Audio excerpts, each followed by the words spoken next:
দ্বিতীয় তসলিমা নাসরিন কি বলে কথাগুলো শুনে যাবেন, শোনার পরে আপনি আপনার মূল্যবান কমেন্ট করে যাবেন। ধন্যবাদ।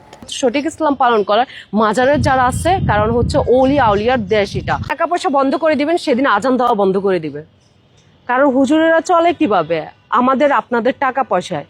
আমরা টাকা পয়সা দেওয়া বন্ধ করে দিব, আজান দেওয়া বন্ধ করে দিবে, এটা মাস্ট।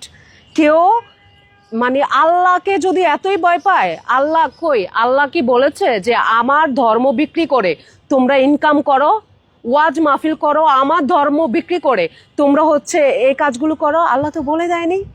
ধর্ম আল্লাহ আল্লাহ হচ্ছে নবীর মাধ্যমে কোরআন অবতীর্ণ করেছে, এবং কোরআন নবীর মাধ্যমে এসেছে।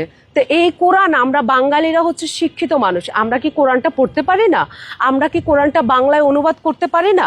কোরআন পড়লে তো আমরা সব পেয়ে যাই। আমরা কেন মূর্খের মতো আরেকজনে কি বলবে সে কথা শুনতে যাব? আপনি দেখবেন আপনার যে এলাকায় মসজিদ আছে, আপনি অনেক কোটিপতি, ধরেন হচ্ছে আমি গরিব মানুষ, আপনি কোটিপতি মানুষ। এখন আপনি তাকে টাকা দেন, আপনি যদি মইরা যান আপনার নাম নিবে যে অমুক মারা গেছে, ইন্না লিল্লাহি ওয়া ইন্না ইলাইহি রাজিউন।